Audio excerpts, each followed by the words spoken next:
जय जय रघुवीर समर्थ. जय जय रघुवीर समर्थ. श्रीमद दासबोध दशक 16वा. तत्वान्वयाचा समास 8वा. आत्मा राम निरूपण. श्रीराम.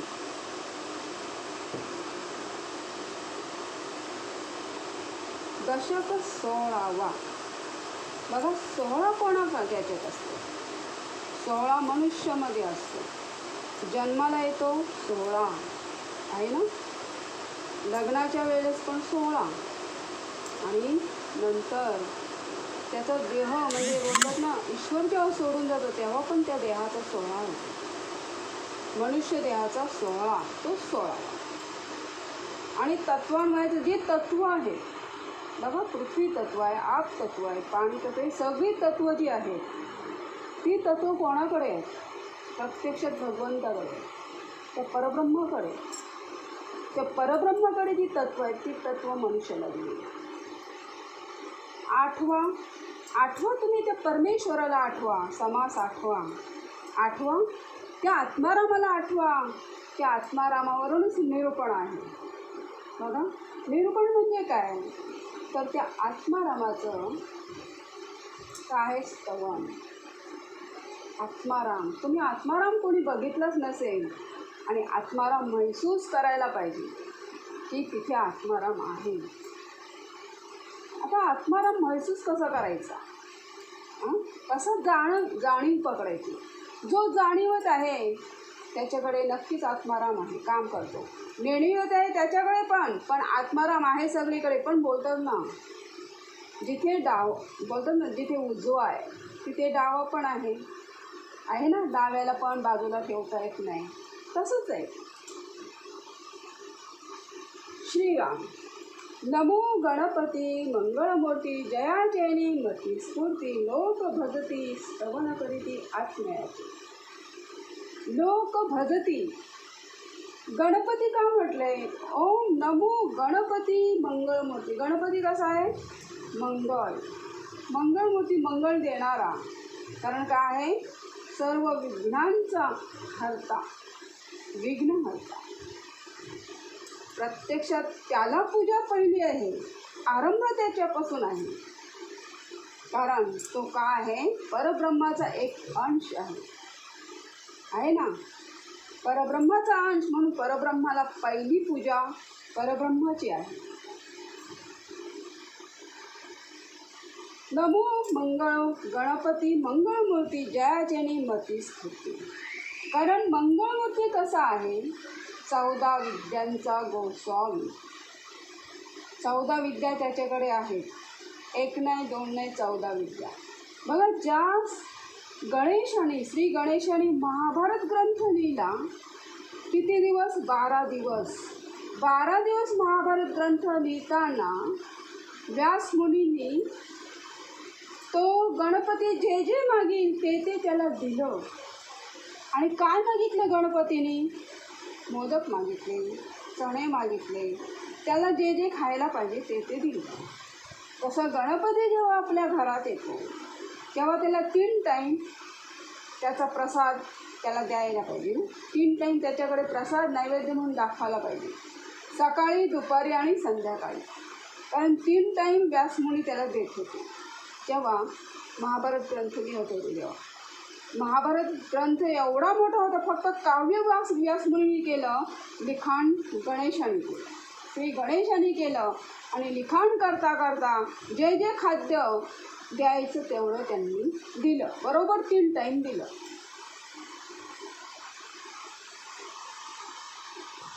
जयाचैनी मती स्फूर्ती. बघा, त्याला जर वंदन करता केलं तर आपली जी मती आहे, मती म्हणजे काय? बांधलेली बुद्धी. ती जी बांधलेली बुद्धी आहे ती कसं होणार? ओपन होणार. लोक भजती स्तवन करती. लोक जे लोकीतले लोक आहेत ते भजणार, परलोकातले पण भजतात, त्याचे स्तवन करतात. बघा, स्तवन काय करायचं आहे? कारण तो 14 विद्यांचा गोसावी आहे. तो आपला विघ्न हरणारा आहे. आत्मयाचे. आत्मा. बघा, गणपती हा प्रत्यक्षात परब्रह्म स्वरूप तोच तो आत्मा आहे. म्हणजे बोलतात ना, अनंतकालीचा तो अंतरात्मा. नमो वैखरी वागेश्वरी अभ्यंतरी प्रकाशकरी नाना भरोवरी विवरी नाना विद्या. वैखरी ही वागेश्वरी कोण आहे? प्रत्यक्षात माता सरस्वती, प्रत्यक्षात माता शारदा. तिचंच नाव शारदा, तिचंच नाव सरस्वती. तिला वंदन केलं सकळ जनांमध्ये नाम राम नाम उत्तमोत्तम श्रम जाऊन विश्राम चंद्रमौळी पावला.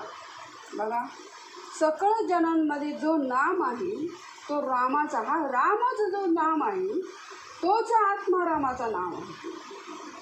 जो राम आहे तो कोण आहे? आत्माराम. म्हणून राम नावाचा सतत जर राम नाम जप केलं, बघा किती फरक पडतो देहात. पण कोणी घ्यायला ना मागत. सकाळी सकाळी उठल्यावर श्रीरामाचं नाव घ्या ना. श्रीराम म्हणजे परमात्मा, श्रीराम म्हणजे अंतरात्मा, श्रीराम म्हणजे कोण आहे? आत्माराम. जो अनंतकालीचा आत्माराम, जो चराचर, जो सृष्टीमध्ये जो भरलेला आहे पूर्ण, तो आत्माराम. जो विश्वामध्ये भरलेला आहे, जो वर्ल्डमध्ये भरलेला आहे, तो आत्माराम. ह्या रामनामाचा जप आम्ही पण घेतो, तुम्ही पण घ्या. बघा, मग हा रामनामाचा जप कधी घेतात? बघा, पूर्वीपासून कोणी रामनामाचा जप नाही घेतलं, मग घेतात कधी? ज्यावेळेस शिर्डीवर बसवतो तेव्हा सगळी माणसं काय बोलतात? राम नाम सत्य है. तो ज्यावेळेस घ्यायचं होतं त्यावेळेस त्यांनी घेतला नाही. तो बसला कुठे? तिरडीवर. आता तो तिरडीवर बसला, तिरडीवर बसला, ते कधी रामनाम घेतील का? मग जिवंत असताना रामनाम घ्या.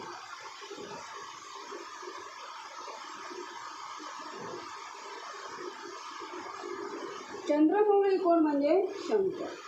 चंद्रमौळी म्हणजे काय? तोच विश्वाचा मालक आहे ना. ज्या परब्रह्माने त्रिदेवांना निर्माण केलं. त्रिदेव म्हणजे त्याच्यातून शंकर पण आहे. नामाचा महिमा थोर रूप कैसे उत्तरतर परमेश्वर त्रैलोक्य धरता. रामाचा महिमा थोर. चंद्रमौळीने सुद्धा राम नाम घेतलं ना. कधी रामाचं नाव घेतलं चंद्रमौळीनी? ज्यावेळेस हलाहल प्राशन केलं त्यावेळेस रामाचं नाव घेतलं आणि तिथे एवढी शीत, एवढी म्हणजे शांत वाटायला लागलं जेव्हा रामाचं नाव घेतलं.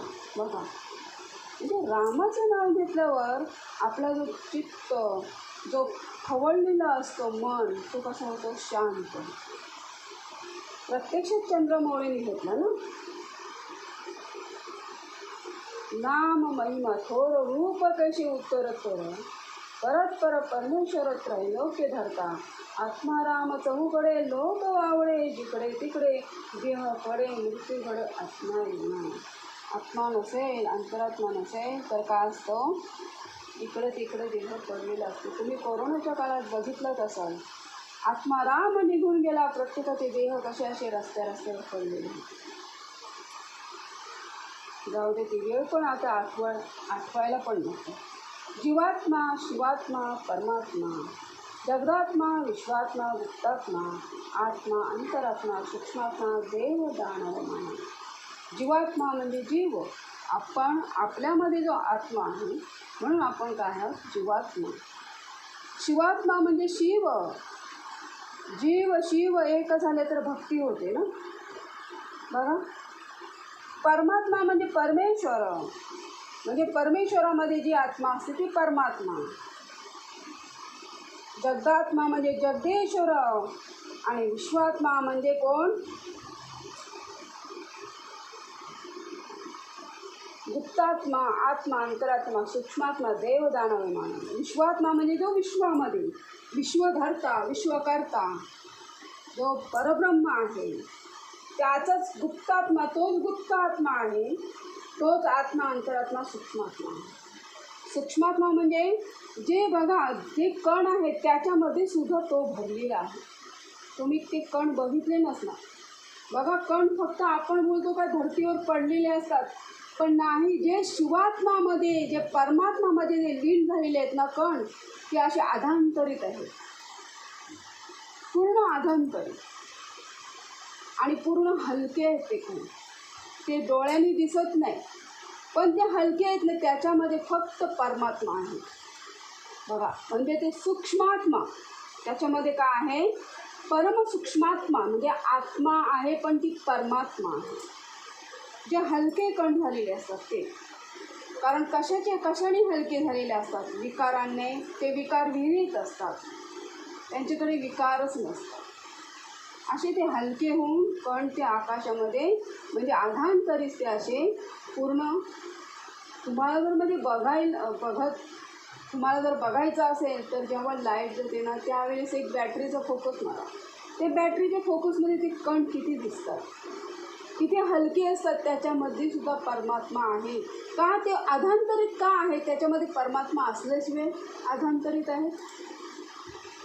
ते खाली का नाही पडले कण, ते नेहमी अधांतरित राहतात, कारण ते काय असं जड नाही, सगळ्यापासून ते मुक्त आहे. ज्यावेळेस साधना करतो साधू, त्यावेळेस बघा तो साधू उंच असा उंच होतो ना. का होतो, कारण आपल्याला दिसतो साधू 50 किलोचा, 70 किलोचा दिसतो, पण ज्यावेळेस तो साधना करतो त्यावेळेस तो अधांतरित असा उंच बसलेला दिसतो.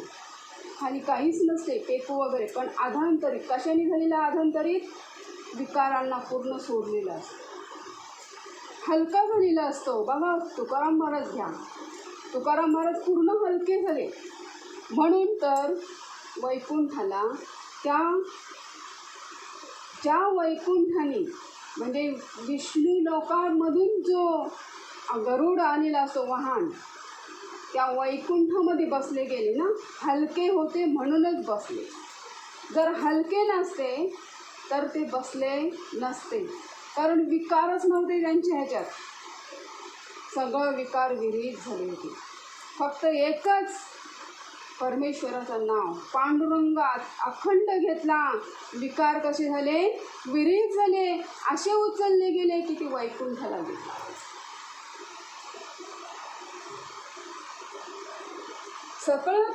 सकळ मार्ग चालती बोलती, अवतार पंगतीची गती, आत्म्याकरिता होत जाती ब्रह्मादिक.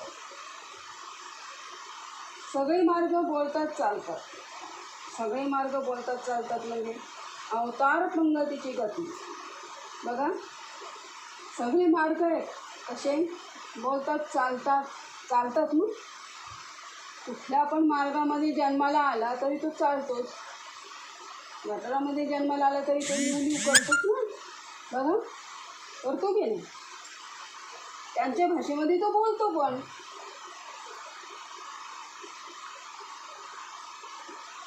आत्म्याकरिता होत जाते ब्रह्माविद, नाद रूप ज्योतिरूप साक्षी रूप सत्तारूप चैतन्य रूप स्वरूप द्रष्टारूप जाणवे. बघा नाद रूप,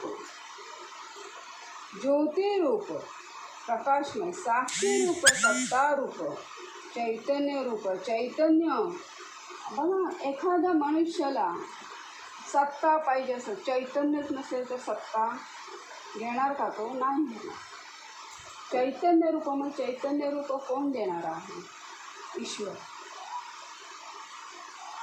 नरोत्तम वीरोत्तम पुरुषोत्तम रघोत्तम सर्वोत्तम उत्तमोत्तम त्रैलोक्यवासी. नरोत्तम म्हणजे नरामध्ये नर उत्तम, वीरोत्तम वीरामध्ये वीर उत्तम, पुरुषोत्तम पुरुषामध्ये पुरुष उत्तम, रघोत्तम रघुकुळामध्ये रघु उत्तम कोण आहे, श्रीराम. बघा हे सगळं सर्वोत्तम उत्तमोत्तम त्रैलोक्यवासी. सगळ्यामध्ये जर उत्तम असेल तर त्रैलोक्यवासी आहे की नाही. आता श्रीरामाने पण ही भूमिका देऊ शकतो, कारण श्रीराम जेव्हा नरामध्ये नर, बघा वीरामध्ये वीर पुरुष होता, पुरुषामध्ये पुरुष होता, रघुकुळामध्ये तो जन्माला आला, रघुत्तम त्याच्यामुळे तो प्रसिद्ध झाला, श्रीरामामुळे. सर्वांमध्ये तो सर्वश्रेष्ठ होता. कसा होता, एक पत्नी एकवती आहे ना. उत्तमोत्तम त्रैलोक्यवासी, ज्या त्रैलोक्याशी त्रैलोक्यवासीतून पृथ्वीवर जन्म घेतला त्या स्वरूपात तो राहिला. नाना खटखट आणि चटचट, नाना लटपट आणि झटपट, आत्मा नसते सर्व सपाट सहित. खटपट करतो ना आपण संसारामध्ये, खटखट करतो कोणाबद्दल, कोणासाठी, म्हणजे का करतो खटखट? जर आत्माच नाही राहिला शरीरात तर खटखट करेल. पटपट बघा, चटपट हे कोणामुळं? आत्मा आहे म्हणून करतो. म्हणून आत्म्याची जाणीव करून सांगितली. आत्म्याविन गेडे पुढे, आत्म्याविन मोडे वाकुडे, आत्म्याविन धडे रोकडे शरीराचे. आता जेव्हा गणपती आपण काढतात साच्याने, बघा त्याच्यामध्ये आत्मा टाकलेला नसतो. बघा साच्याने काढतात ते ठीक आहे, या हाताने काढायला गेलं की वाकडं बगडं तिकडं असतं ना, बिलकुल. पण एकच साच्या लावल्यानंतर एका साच्यातूनच येते सगळे. तसंच आता वेड वाकडं म्हणजे जर आत्मा आता एखादा म्हणजे काही काहींच्या शरीरातून जेव्हा आत्मा जातो बघा, त्यांचे शरीर कसे पडलेले असतात, आहे ना.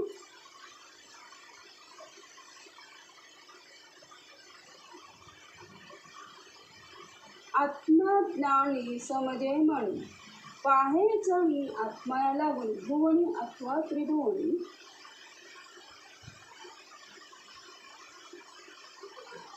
आत्म्याविना ओसे कुठे पण, म्हणजे भुवन म्हणजे पृथ्वीवर पण आत्मा नसेल तर काहीच नाही. त्रैलोक्यमध्ये पण आत्मा नसेल तर काहीच नाही. आत्मा म्हणजे कोण? तो जो परमात्मा, तो जगदात्मा, तो परमसुंदर आणि चतुर, जाणे सखल सारा सारा, आत्म्याविना अंधकार उभय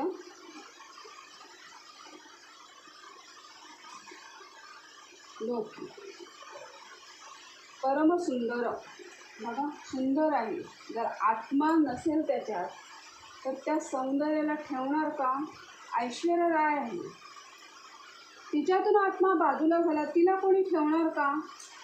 बघा, कोणाला असं वाटेल का की तिला उचलून काचेमध्ये ठेवावी घरात? तिच्या पतीला पण वाटणार नाही, तिच्या घरातल्यांना पण वाटणार नाही. आत्मा गेला त्याला उचलतील, परत जिथे त्याचं दलित करायचं तिथे करतील.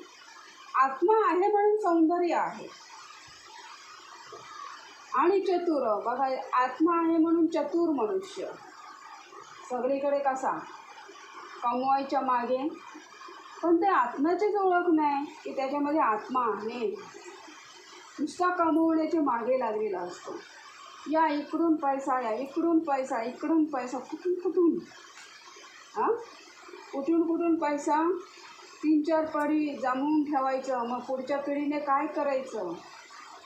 मग तोच पैसा दारूच्या वेशाने, ह्याच्या वेशाने, त्याच्या ह्याच्याने सगळं म्हणजे वाईट मार्गाने जाणार. कारण का? त्यांनी मेहनत केलेली नसते. जो व्यक्ती मेहनत करेल तो बरोबर पैसा म्हणजे बॅलन्स करून ठेवणार, पाहिजे तसे उडवत नाही. पण ज्याला असाच आलेला असतो तो कसा उडवतो बघा, जो मेहनत करतो तो कसा उडवतो बघा, फरक असतो. चतुर मनुष्य का? चतुर आत्मा आहे म्हणून चतुर ना. जाणे सकळ सारा सार, सारा सारा सार सार आसार, सार सार घ्या ना, आसार सारा जाण. सारला घ्या, आसार सोडून द्या. आत्म्याविना अंधकार बघा, आसार सोडून द्या, सार घ्या. आत्मा आहे, आत्मा नसेल तर काय आहे? अंधकार आहे. आपल्या घरातली जर लाईट गेली तर आपल्याला काय वाटतं? अंधार वाटतो ना. एखाद्या पुरुषामधून म्हणजे काही हे करायला नको, कारण का असं होतं कुठे आमच्या जीवनात खूप असं अनुभव आले. एखाद्या मनुष्यामधून आत्मा जाते तेव्हा काय असतं? अंधकार असतो की नाही. आत्मा आहे म्हणूनच सगळे अवयव कसे आहेत? स्वस्थ. आत्मा नसेल तर त्याला बोललं आपण, काय रे बघ रे आकाशाकडे, कसा दिसतो आकाश, काय रे बघ रे हा माणूस कसा दिसतो, नाही सांगू शकत. आत्मा आहे म्हणून सांगतो. आत्मा नसेल तर त्याला काहीच नाही करता येत.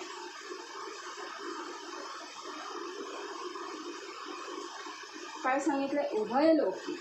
उभय म्हणजे उभयचर, म्हणजे आपण प्राण दोकी लोकांना सांगितलं. सर्वांगी सिद्ध सावध, सर्वांना सावध केले समर्थांनी. नाना भेद नाना वेद नाना खेद आणि आनंद केल्याची करिता सावध केले. सावध व्हा. हे जे आहे भेद करता तुम्ही, हा मनुष्य ह्या जातीचा त्या जातीचा त्या जातीचा, पण त्यांच्यामध्ये आत्मा एकच आहे, प्राण्यांमध्ये पण एकच आहे. पण आपण असं करू का? प्राण्यांना घरात ठेवू का बसायला? नाही ना. जी प्राण्यांची जागा आहे ती प्राण्यांमध्ये ठेवायची, मनुष्याची जागा आहे ती मनुष्यामध्ये ठेवायची. सगळ्यांमध्ये आत्मा एकच आहे, परमपिता परमात्माच आहे. पण तरी पण आपण काय करतो? भेद करतो. आपणच भेद केले ते पृथ्वी तळावर. अगोदर भेद नव्हते. ज्यांना जी जी कामं दिलेली आहेत परमेश्वराने ती करतात, पार पाडतात. पण मनुष्य ज्या उच्च क्वालिटीमध्ये जन्माला आला, अरे तो ना नीच जातीचा आहे, अरे तो ना थोडासा उपरकी जातीचा. असं करून करून आपण एखाद्या मनुष्याला काय केलं? हीनता केली, हीनता दर्शवली. पण असं नाही ना, त्यांच्याकडे जो आत्मा आहे तो तुझ्याकडे आहे, बरोबर? तुझ्याकडचा आत्मा चांगलं पौष्टिक खातो, त्याच्याकडचा आत्मा त्यांनी कमवलेल्या पद्धतीने राहतो. तुझ्याकडचा आत्मा जो आहे तो तुझ्या खानदानाप्रमाणे येतो किंवा तुझ्या पूर्वकर्माप्रमाणे येतो. पूर्वकर्माप्रमाणे तुला जे काय आहे ते मिळतो, ह्याच्यातच मागायचं. एवढंच बोलायचं की अरे नाही रे, त्याने काहीतरी मागच्या कर्मात थोडंसं काहीतरी हे केलं म्हणून आज त्याला हे समोरला आलेला आहे. तर त्याला जर आपण मार्ग दाखवला तर तो नक्कीच पुढे चांगल्या ह्याच्यामध्ये येणार त्याने. असं नाही. पण त्यांनी काय केलं? सगळ्यांमध्ये आत्मा एकच आहे तरी पण मनुष्याने हीनता दर्शवली. आता हीनता कुठे दर्शवली बघा. प्रत्यक्षात ज्ञानेश्वर माऊली घ्या. ज्ञानेश्वर माऊली त्यांची हीनता काय होती? त्यांच्याकडे काहीच हीनता नव्हती. त्यांच्या आईवडिलांचं जेव्हा लग्न झालं तेव्हा प्रत्यक्षात वडील 5 वर्ष त्या साधूच्या याच्यामध्ये राहिले. साधूच्या याच्यामध्ये राहून त्यांनी काय केलं? भगवद्गीतेचंच पारायण केलं ना अखंड 5 वर्ष. 5 वर्ष 6 वर्ष किती पण वर्ष असू दे, पण काय केलं त्यांनी? सत्कर्म केलेले आहेत. त्या सत्कर्माची फळं त्यांना 4 मुलं दिली. पण ती 4 मुलं प्रत्यक्षात दिव्य आत्मा परमात्मा त्यांच्या पदरी आले. बघा, ज्ञानेश्वर माऊली प्रत्यक्षात ईश्वराचा अवतार. सगळे ते भावंड ईश्वराचे अवतार होते. ज्ञानेश्वर माऊली घ्या, प्रत्यक्षात सोपानदेव घ्या, मुक्ताई घ्या, मोठे त्यांचे भाऊ घ्या, हे परमात्मा होते. तरी पण त्यांना हीनता दाखवली. कोणी दाखवली? त्यांच्याच जातीतल्या लोकांनी दाखवली ना हीनता. किती हीनता दाखवायचं माणसाने? पण आत्मा एकच होता ना. ज्ञानेश्वर माऊलीमधून जे आत्मा गात होता वेद, तोच वेद कोण गायलं? प्रत्यक्षात टोणग्याने गायलं. का? तर त्यांचं वरदहस्त त्या टोणग्याच्या मस्तकावर ठेवलं आणि ती ऊर्जा त्या टोणग्याच्या वाणीवर गेली. बघा, जेवढं ज्ञान ज्ञानेश्वरांकडे होतं ते ज्ञान त्या हातातून त्या टोणग्यामध्ये प्रोव्हाइड झालं. आणि त्या टोणग्याच्या आहे ना जिभेवर वाचा फुटली. आणि जसं ज्ञानेश्वर माऊलींचं तोंड बंद केलं त्या एका महात्म्याने, तसंच त्याला महात्मा नाही बोलू शकत आपण. कारण ज्यांना आत्माच माहिती नाही कुठे आहे, तर ह्यांना किती पण वेद त्यांनी केले, वेद पुराण म्हणजे पाठांतर केले, तरी त्याला धर्मात्मा किंवा मोठा धर्मात्मा बोलू शकत नाही. त्याला आत्माच माहिती नाही. कुठे आत्मा आहे, कुठे आत्मा राहतो हेच त्याला माहिती नसेल, तर त्याने किती पण मोठे वेद वाचू दे तरी तो मोठा धर्मात्मा होऊ शकत नाही. किती पण मोठा ब्राह्मण असू दे तरी पण तो मोठा धर्मात्मा होऊ शकत नाही. देव कुठे आहे जर त्याला माहितीच नाही, आत्मा म्हणजे काय? बघा, आत्मामध्ये तो फरक असतो. जी दिव्यात्मा आहे ते देव आत्मा. देव आत्मा ओळखायला पण शिकायला लागतो. देव आत्मा बघा, आत्म्यामध्ये पण भरपूर टाईप्स असतात. आत्मा एकच आहे पण टाईप्स का असतात, तर प्रत्यक्षात मनुष्याला जो जन्म दिलेला असतो ना, तो शेवटला दिलेला आहे. 84 योनीच्या नंतर मनुष्याला जन्म दिलेला आहे. म्हणजे 84 योनीतली जी थिंकिंग असते ती त्या आत्म्याकडे जाते ना, म्हणून त्या पद्धतीने आत्मा होतो. आणि भगवंत डायरेक्टली जन्म घेतो ती दिव्यात्मा असते. हे 84 योनी मनुष्यांसाठी आहे. बघा, 84 योनी मनुष्यांसाठी. तरी पण त्या जगदात्माची सगळे बोलतात ना, एका झाड आहे त्याच्या ब्रँचेस सगळीकडे आहे, पूर्ण आहे ना, मूळ एकच, मूळ जगदात्मा. पण मनुष्याच्या कर्माप्रमाणे त्याला पण त्रास होतो आहे ना. कर्म उत्तम करा. कर्म काय ह्याही वेगळं, कोणी वेगवेगळं सांगतं, पण कर्म एकच. आपण बोलतो सनातन. सनातन काय आहे? सनातन म्हणजे नुसतं देवी देवतांना पूजणं सनातन नाही आहे. सनातन म्हणजे असं आहे बघा, आपण चालतो, कोणाला धक्का लागता का मग? आपलं चालणं दुसऱ्याला धक्का लागलं तर तिथे आपल्याला माफी मागता आलं पाहिजे. आपलं बोलणं दुसऱ्याला कुठेतरी टोचलं असेल तर माफी मागता आलं पाहिजे. मुद्दामून बोललं तर, मुद्दामून कधी बोलून दुसऱ्याचं मन दुखवू नका. मुद्दामून बोलून मन दुखवतो तिथेच काय असतो, आपण फसतो. मग काही म्हणतात नाही कर्म हेच कर्म असतात. बोलणं चालण्यावरूनच कर्म घडतात. बाकीचे कर्म बाजूला ठेवा, पण मोठं कर्म हे असतो ह्याच्यामध्ये, बोलणं चालण्यामध्ये. चांगलं बोला, परमपिता परमात्माचं बोला आहे ना. आपला काही हिरावून कोण घेत असेल तर नक्कीच स्पष्टता बोला. कोणी त्रास देत असेल तर नक्कीच स्पष्टता बोला. पण कोणी त्रास देत नसेल आणि त्याला तुम्ही डिवचलत असाल तर काय आपल्यासारखा, बरोबर ना? सांगायला नको. म्हणून इथे सांगितले सर्वांगी सिद्ध सावध असा, नाना भेद नाना वेद नाना खेद आणि आनंद केण्याची करिता. आनंद आहे तो आत्मा परमात्मा आहे. म्हणून असं रंक अथवा ब्रह्मादिक एकाचे चालवी अनेक, पहावा नित्यानित्य विवेक कोणी एक. बघा, रथावर एकच बसलाय आहे ना, एकच तो जगदात्मा बसलाय. आणि तो रथ म्हणजे कोण? सगळे मनुष्यांना चालवतो तोच तो जगदात्मा परमात्मा आहे. मनुष्यानंच काय, सगळे झाडांना, वेळींना, पानांना, फळांना तोच चालवतो. पृथ्वीला पण तोच चालवतो, ग्रहांना पण तोच चालवतो. एकच जो आहे तो परमात्मा आहे. किड्यांना, मुंग्यांना, जीवजंतूंना, बघा विषारी सापांना, सर्पांना तोच चालवतो. दुसरा कोणीच नाही चालवत. पण ज्याच्यात जशी आत्मा जाते, जो देह पकडतो त्या देहाप्रमाणे त्याचं वर्तन असतो.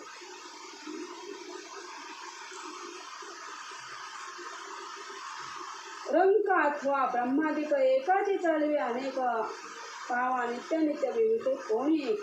त्याचे घरी पद्मिनी नारी आत्मा तंवरी आवडी धरी, आत्मा गेली या शरीरी तेज पैशी. बघा, पद्मिनी नारी का म्हटलंय हो? सुंदर नारी, त्याच्यामध्ये तोच आत्मा. पण जेव्हा तो आत्मा जातो तेव्हा काय असतो? ठेवतात का त्या सुंदर पद्मिनी नारीला? नाही ना.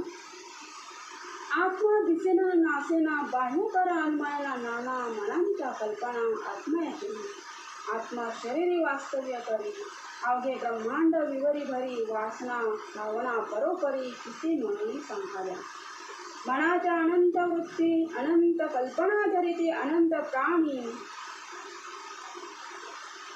प्राणी सांगो किती अंतर त्यांचे अनंत राजकारणे धरणे, कुबुद्धी सुबुद्धी विवरणे, विकरणे कळवणे धणे, चुकवणे प्राणी मात्रांची. एकास एक जपती तपती, एकास एक खपती लपती, शत्रुपणाची स्थिती गती सही करू. पृथ्वीमध्ये परोपरी एकास एक शिंतरी हारी एक भक्त परोपरी परोपकार करीती एक आत्मा अनंत भेद देह परत तुवे घेती स्वाद आत्मा ठाईचा भेद भेदही हरी पुरुषास स्त्री पाहिजे स्त्रीस पुरुष पाहिजे नवरीस नवरी पाहिजे हेतू घडेना पुरुषास स्त्री पुरुष म्हणजे कोणता आत्मा त्या पुरुषाला स्त्री हा पाहिजे म्हणजे ज्या आत्म्याला दाखवण्यासाठी तो देह धारण करतो आहे ना पुरुषास स्त्री पाहिजे आणि प्रत्यक्षात द्वैतमध्ये काय आहे नवऱ्यास नवरी पाहिजे की नाही नवऱ्याला नवरी नसेल तर त्याचं आयुष्य कसं असतं रिकामं असतो ना नवरीला नवरा नसेल तर त्याचं आयुष्य कसं असतं रिकामसारखं वाटतं की नाही तसंच आत्मा आणि म्हणजे आत्मा आणि देह आत्मा म्हणजे पुरुष आणि देह म्हणजे स्त्री त्या आत्म्याला सांगण्यासाठी त्याला देह रूप धारण करून यायला त्या देहामध्ये सामायिक होतो देह रूप धारण करून यायला लागतो